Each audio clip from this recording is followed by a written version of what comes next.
Bismillah ar-Rahman ar-Rahim. Wassalatu wassalamu ala nabiyyina Muhammad wa ala alihi wa sahbihi ajma'in. Dear viewers in Islam, Assalamu alaikum wa rahmatullahi wa barakatuh. This program, which is about the parables of Al-Qur'an, in this last time we have discussed the ayah number 60 of Surah Al-Nahl, لِلَّذِينَ لَا يُؤْمِنُونَ بِالْآخِرَةِ مَثَلُ السَّوْءِ وَلِلَّهِ الْمَثَلُ الْأَعْلَى وَهُوَ الْعَزِيزُ الْحَكِيمُ. And we have said that those people who do not believe in Allah, who commit shirk, they try to associate with Allah subhanahu wa ta'ala similitudes which are of a very mean nature. So what Allah subhanahu wa ta'ala is saying there, that first of all, لَيْسَ كَمِثْلِهِ شَيْءٍ وَهُوَ السَّمِيعُ الْبَصِيرُ, nothing is similar unto him. So don't make this type of similitudes at all. And if, just to let the people understand, you want to make a similitude, then try to find out something sublime, something very high. وَلِلَّهِ الْمَثَلُ الْأَعْلَى, the highest type of similitude, that should belong to Allah. And now we come to ayah number 74, in which it is said that don't make similitude at all, again meaning that something which does not fit Allah and His dignity. So let me read first ayah number 73 and 74 of Surah Al-Nahl, which is Surah number 16 in Al-Qur'an. أعوذ بالله من الشيطان الرجيم ويعبدون من دون الله ما لا يملك لهم رزقا من السماوات والأرض شيئا ولا يستطيعون فلا تضربوا لله الأمثال إن الله يعلم وأنتم لا تعلمون. And worship others than Allah, and they worship others than Allah, such as have no power of providing them for sustenance with anything in heavens or earth, and cannot possibly have such power. So don't invent similitudes for Allah knows and you know not. So here, when it is said, فَلَا تَضْرِبُوا لِلَّهِ الْأَمْثَالِ, don't make similitudes for Allah subhanahu wa ta'ala, because they used to say, the pagan Arabs, they used to say things that do not fit Allah subhanahu wa ta'ala. For example, they say that if you want to approach a king or a ruler, you have to approach him through so many intercessors. In the same way, because Allah subhanahu wa ta'ala is the king as well, so you need intercessors. You need intercessors. And this is what they have said, وَمَا نَعْبُدُهُمْ إِلَّا لِيُقَرِّبُونَا إِلَى اللَّهِ زُلْفَى. We only worship them because they bring us closer to Allah subhanahu wa ta'ala. So that was the idea which they wanted to introduce, that we believe in Allah, but we believe also in so many deities, because these deities become our intercessors to Allah subhanahu wa ta'ala. So Allah subhanahu wa ta'ala is saying, don't think that Allah is like the kings of this world.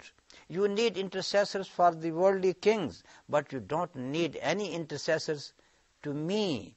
Ud'uni astajib lakum. You just pray to me and I am going to respond to you. وَإِذَا سَأَلَكَ عِبَادِي عَنِّي فَإِنِّي قَرِيبٌ أُجِيبُ دَعْوَةَ الدَّاعِ إِذَا دَعَانِ فَلْيَسْتَجِيبُوا لِي وَلْيُؤْمِنُوا بِي لَعَلَّهُمْ يَرْشُدُونَ. O Muhammad sallallahu alayhi wa sallam, when my people ask you about me, tell them that I am very near to them. So they must respond to me, they must believe in me, so that they could be guided. So that is the main subject or the main lesson which is given here, فَلَا تَضْرِبُوا لِلَّهِ الْأَمْثَالِ. Don't make similitudes for Allah subhanahu wa ta'ala. إِنَّ اللَّهَ يَعْلَمُ وَأَنْتُمْ لَا تَعْلَمُونَ. Indeed, Allah knows and you don't know. As long as you got no knowledge, that go back to the one who got the knowledge. And Allah subhanahu wa ta'ala is giving you the knowledge, the proper knowledge. Now here, before this ayah, it is said, وَيَعْبُدُونَ مِن دُونِ اللَّهِ مَا لَا يَمْلِكُ لَهُمْ رِزْقًا مَا لَا يَمْلِكُ لَهُمْ رِزْقًا مِنَ السَّمَاوَاتِ وَالْأَرْضِ شَيْئًا. They worship deities who got even no control upon the sustenance at all. They can't sustain anybody in the heaven or in the earth. And then وَلَا يَسْتَطِيعُونَ. They got no ability at all to do anything.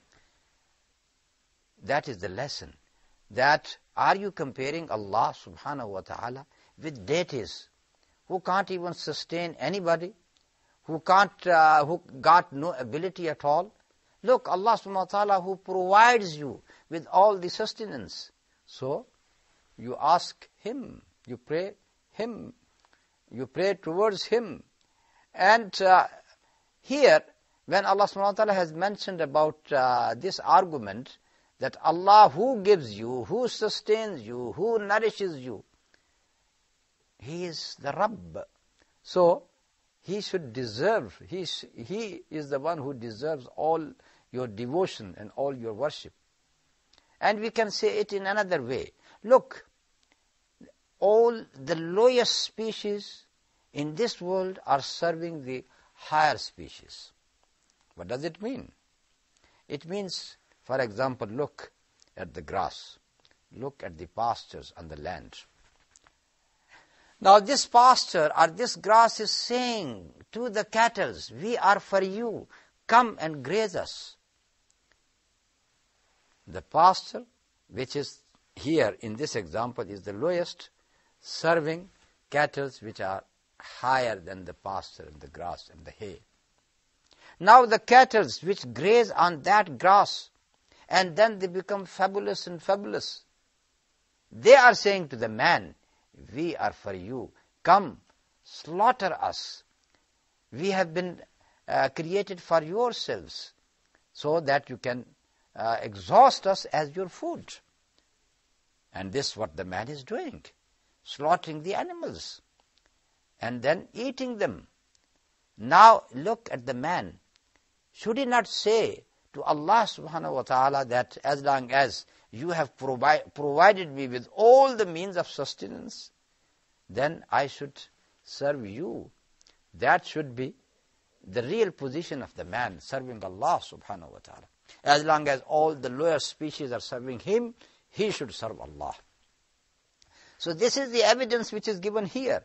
The main argument that these people, they believe in gods and deities who can't sustain, who can't nourish, who can't feed anybody. They are fed by them.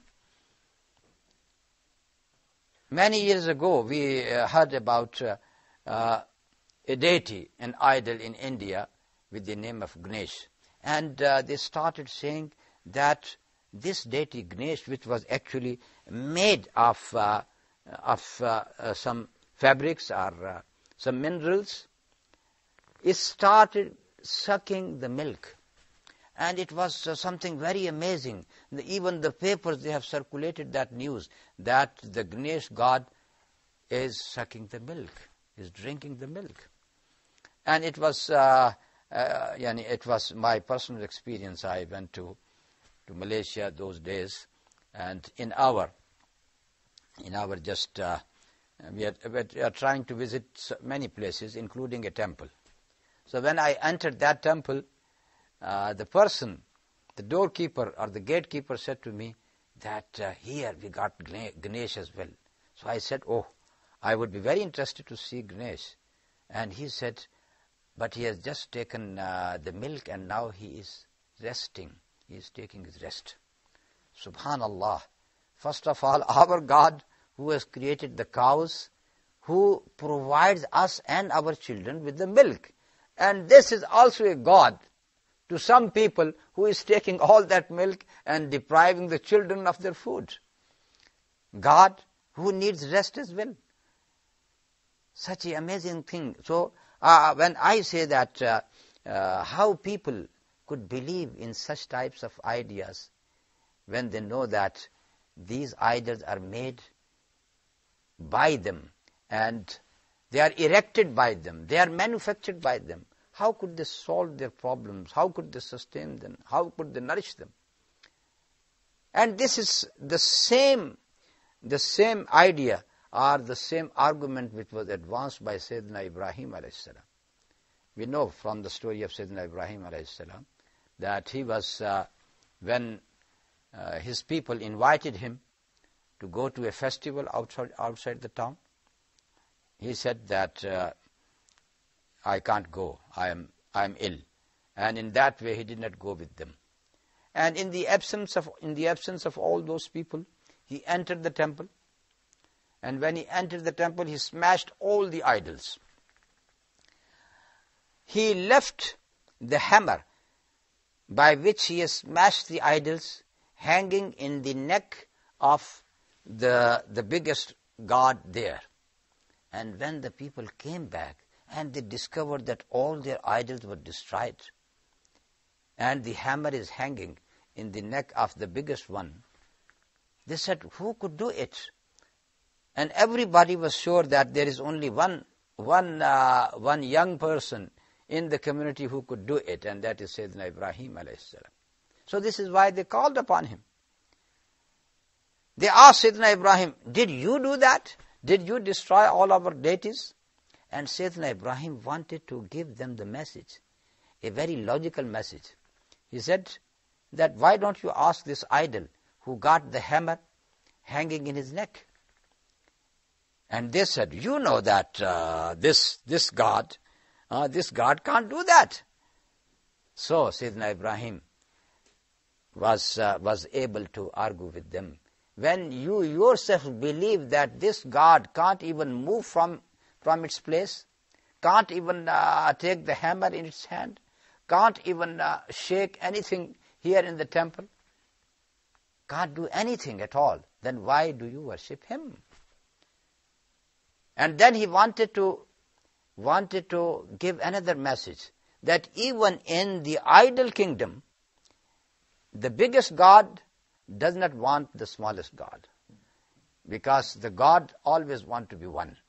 He does not want many gods surrounding him. That is the nature of the gods. So he wanted to give that message, and the message was passed. But of course, those people, they were so deep in their idol worship that they did not understand what Sayyidina Ibrahim wanted them to understand. فَلَا تَضْرِبُوا لِلَّهِ الْأَمْثَالِ. So, don't invent similitudes for Allah subhanahu wa ta'ala of this nature. And with this we come to the end of this program. وصلى الله تعالى على نبينا محمد وعلى آله وصحبه أجمعين والسلام عليكم ورحمة الله وبركاته.